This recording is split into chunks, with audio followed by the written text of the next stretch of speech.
It is a beautiful, calm, eerie Sunday midnight, and I am home alone, lying down on my comfy bed, with my window wide open. I know, not a very good idea. I am watching the starry stars in the sky, and waiting for my long-awaited parents to come home any minute soon. Despite the calmness of the silent night, my heart is literally racing, and I am heavily panting, as if I had just finished a 200-kilometer run in the Olympics. Right at this moment, am desperate to write everything that had just happened in the last breathtaking and spine-chilling 2 days.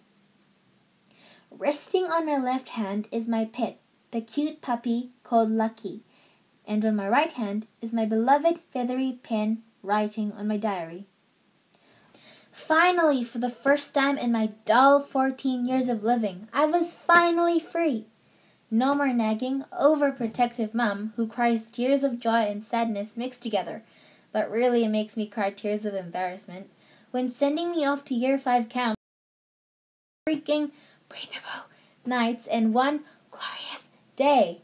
No more food addict dad who is either eating, talking to some boring person about cars, or have I mentioned eating? Yep, that was my everyday life. Interesting. The funny thing is, if you thought my stepmom is a bit, over the top, then you should have been there when it was time for her and dad to leave for some overseas business. Oh my gosh. You should have seen her panic-stricken face when I said I was going to bring all my friends from my school and have a party at home, eat in my room, and basically trash the living room.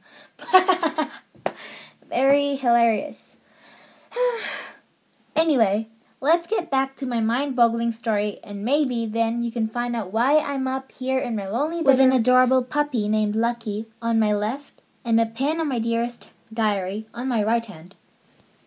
It all started Friday at midnight, so exactly 2 days from now on, when I was lying down on my bed, wishing that I could have an adorable puppy for a pet, and listening to some groovy music on my iPod.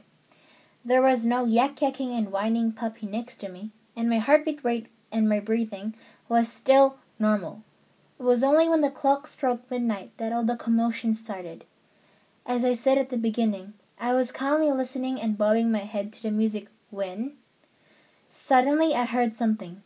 Something that shouldn't be heard at this place at this time. My body and mind acted differently, and I found myself wandering downstairs. A mysterious stranger was knocking on the door, with a somewhat magical rainbow-colored parcel in her hands. I curiously peeked through the peephole, and saw a familiar shade of pink. Mom? She couldn't be possibly back today since her flight isn't back here until Sunday morning. I knew that I was not supposed to open it, but I did.